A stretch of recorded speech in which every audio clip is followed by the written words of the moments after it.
ईर्ष्या और नफरत की आग में जलते हुए इस संसार में खुशी और हंसी अस्थाई नहीं हो सकती।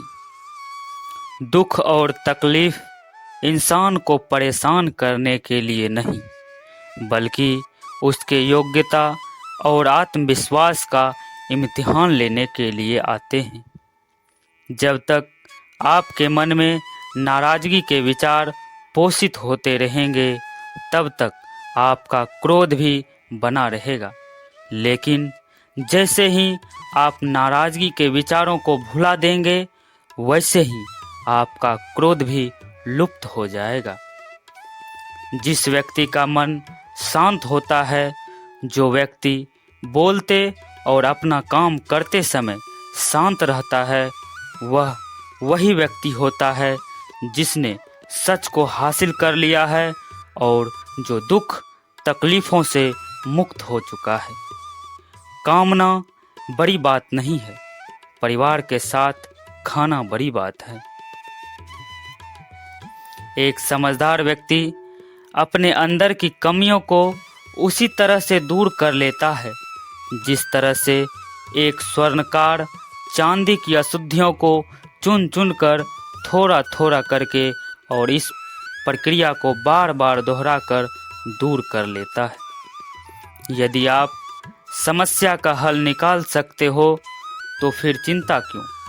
और यदि समस्या का कोई समाधान नहीं है तो फिर चिंता करने का भी कोई फायदा नहीं है। जिंदगी से मिला अनुभव इतना सबक सिखाता है, उतना ही मिलो किसी से जितना वो मिलना चाहता है। अगर थोड़े से आराम को छोड़ने से व्यक्ति एक बड़ी खुशी को देख पाता है, तो एक समझदार व्यक्ति को चाहिए कि वह थोड़े से आराम को छोड़कर बड़ी खुशी को हासिल करे।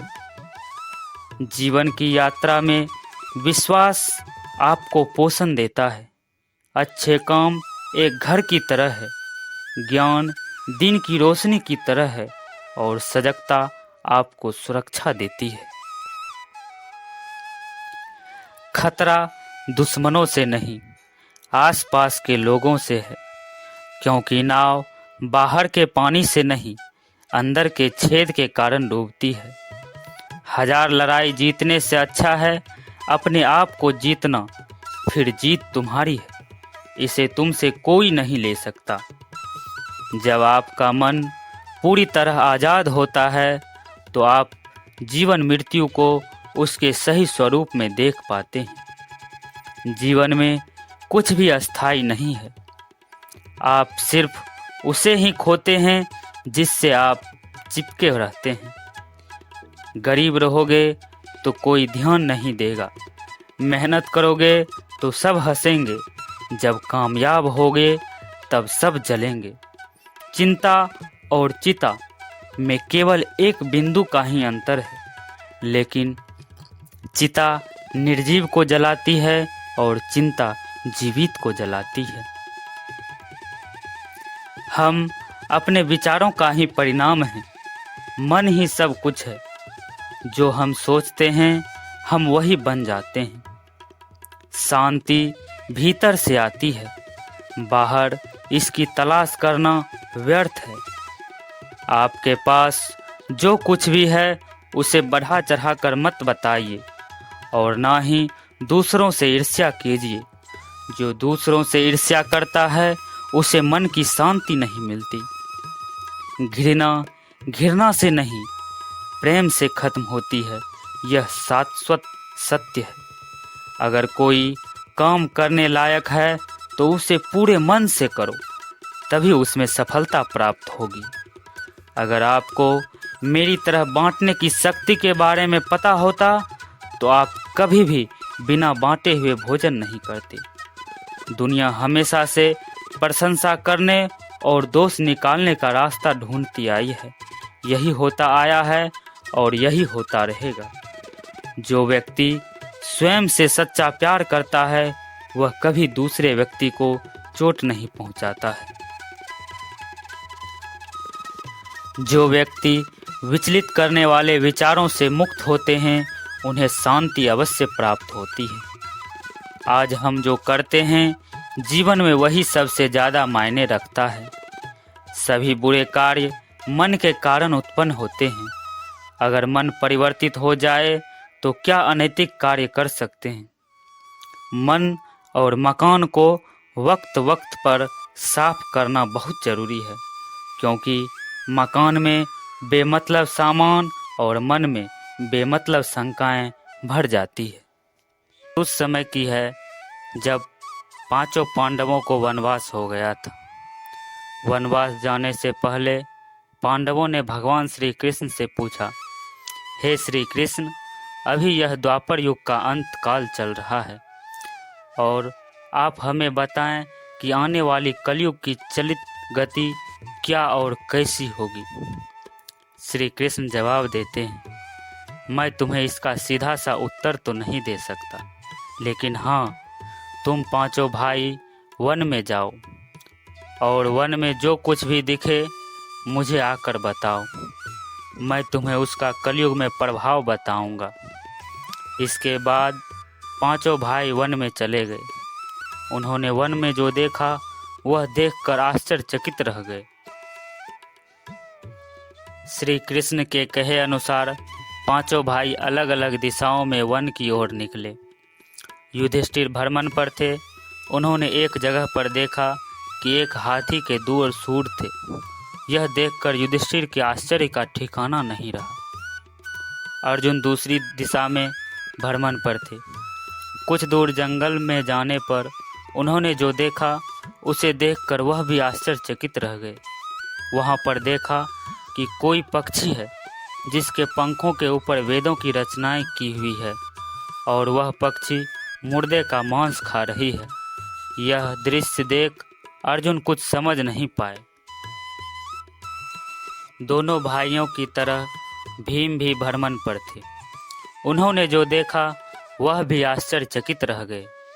उन्होंने देखा कि गाय ने एक बछड़े को जन्म दिया, लेकिन जन्म के बाद में गाय बछड़े को इतना चाट रही है कि उसका बछड़ा लहूलुहान हो गया है।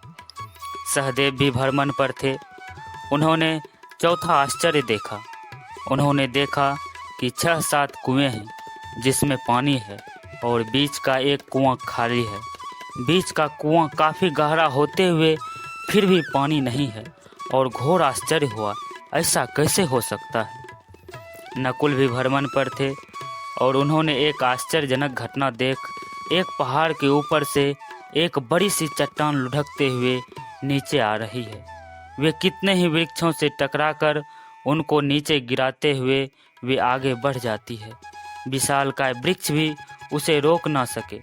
इसके अलावा यह चट्टान कितनी ही अन्य चट्टानों के साथ टकराई, फिर भी वह उसे रोक नहीं सके।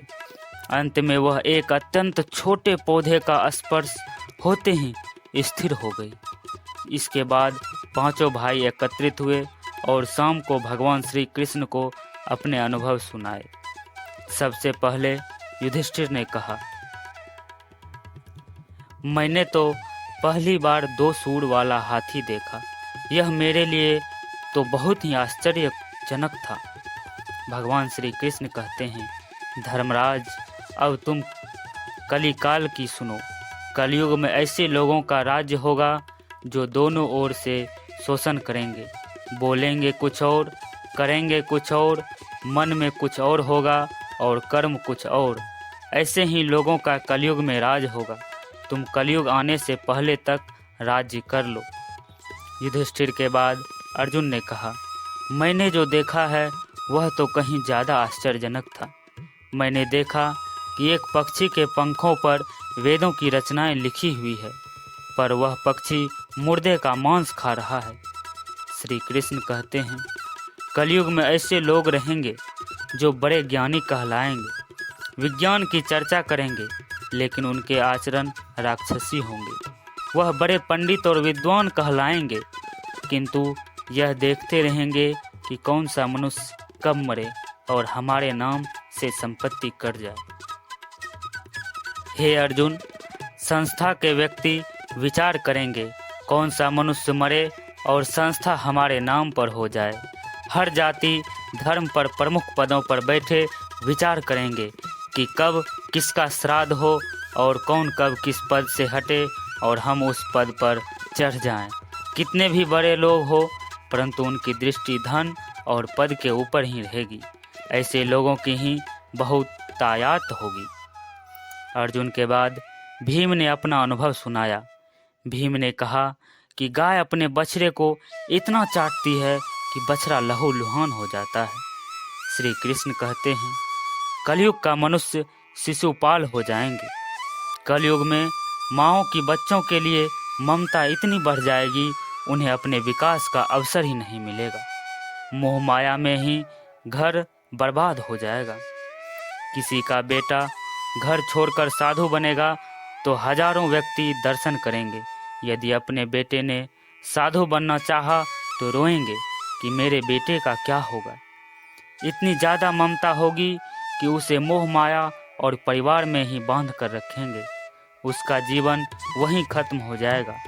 वास्तव में लड़के तुम्हारे नहीं हैं, वह तो बहुओं की अमानत है और लड़कियां जमाइयों की अमानत है और तुम्हारा यह शरीर मृत्युओं की अमानत है।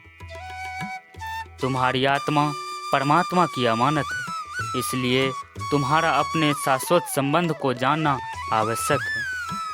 भीम के बाद सहदेव ने पूछा, हे श्री कृष्ण, मैंने यह देखा कि 5-7 बड़े कुएं के बीच एक गहरा कुआं बिल्कुल खाली है, जबकि ऐसा संभव कैसे हो सकता है।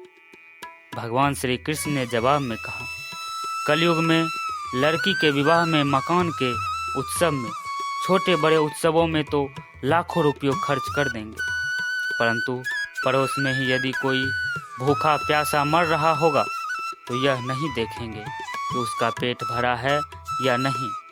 उनका अपना ही सगा भूख से मर जाएगा, उसे देखते रहेंगे और दूसरी ओर मौज मदिरा, मांस भक्षक, सुंदरता और जश्न में पैसे उड़ाएंगे, किंतु किसी के 2 आंसू पोंछने में उनकी रुचि न होगी।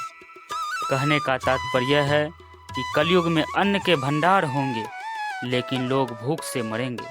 सामने बंगले में ऐशो आराम चल रहे होंगे लेकिन पास की झोपड़ी में आदमी भूख से मर जाएगा। एक ही जगह पर असमानता अपने चरम पर होगी। सहदेव के बाद नकुल ने श्री कृष्ण को बताया कि मैंने भी एक आश्चर्य देखा है कि एक बड़ी सी चट्टान पहाड़ पर से लुढ़की, वृक्षों के तने और चट्टानें भी उसे रोक ना पाए, किंतु एक छोटे से पौधे का स्पर्श से ही वह बड़ी चट्टान रुक गई। समझ नहीं पाया कैसे। श्री कृष्ण कहते हैं, कलयुग में मानव का मन नीचे गिरेगा, उसका जीवन पतित होगा। यह पतित जीवन धन की शिलाओं से नहीं रुकेगा, ना ही सत्ता के वृक्षों से रुकेगा, किंतु हरि नाम के एक छोटे से पौधे से, हरि कीर्तन से मनुष्य जीवन रूपी पौधे का पतन होना रुक जाएगा। इसलिए भक्तों, हरि भजन कलयुग में मोक्ष पाने का एकमात्र उपाय है। तो आशा करते हैं आज का वीडियो बहुत ही अच्छा लगा होगा। तो आज के लिए इतना है, मिलते हैं अगले वीडियो में। तब तक आप अपना ख्याल रखिएगा। जय श्री कृष्ण।